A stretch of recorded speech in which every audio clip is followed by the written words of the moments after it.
ஒரு நாள் ஒரு பாகிஸ்தான் ராணுவ வீரர் தன் சாப்பிட்டுக் கொண்டிருந்த ஒரு பிஸ்கட்டை கூட இருந்த ஒரு இந்திய ராணுவ வீரருக்கு கொடுத்த போது அடுத்த நொடியே அங்கு என்ன நடந்தது தெரியுமா?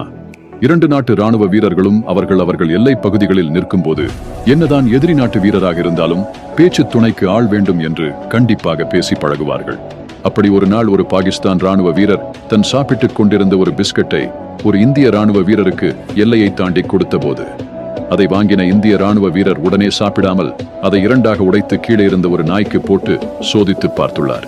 இதனை பார்த்த அந்த பாகிஸ்தான் வீரர் சிரிக்கவும், உடனே அந்த இந்திய ராணுவ வீரர் என்னை தப்பா நினைக்காத நண்பா, ஒரு இந்திய ராணுவ வீரனாக இதனை நான் செய்துதான் சாப்பிட வேண்டும், அதுதான் என் கடமையும் கூட என்று சொல்ல, அதே சமயத்தில் இந்திய ராணுவ வீரர் தன்னிடம் இருந்த காஃபியை கொஞ்சம் ஊத்தி அந்த பாகிஸ்தான் வீரருக்கு கொடுத்த போது கொஞ்சம் கூட யோசிக்காமல் உடனே அதனை வாங்கி குடித்துள்ளார் அந்த பாகிஸ்தான் ராணுவ வீரர். இதனை பார்த்து ஆச்சரியமடைந்த இந்திய வீரர் கேட்டபோது அதற்கு அவர் என்ன சொன்னார் என்று தெரியுமா? இந்தியர்கள் நேரில் நின்று நெஞ்சில் சுடுவார்களே தவிர ஒருபோதும் சாப்பிட கொடுக்கும் உணவில் நஞ்சு கலக்க மாட்டார்கள் என்று சொல்லியுள்ளார் அந்த பாகிஸ்தான் ராணுவ வீரர். இந்த விஷயம் இந்தியா பாகிஸ்தான் வாகா பார்டரில் நடந்த ஒரு உண்மை சம்பவம். அந்த பாகிஸ்தான் ராணுவ வீரரை பற்றி நீங்கள் என்ன நினைக்கிறீர்கள் என்பதை கமெண்டில் கூறுங்கள் மற்றும் இதனை போன்று தினம் ஒரு விஷயத்தை தெரிந்து கொள்ள என்னை பின்தொடருங்கள்.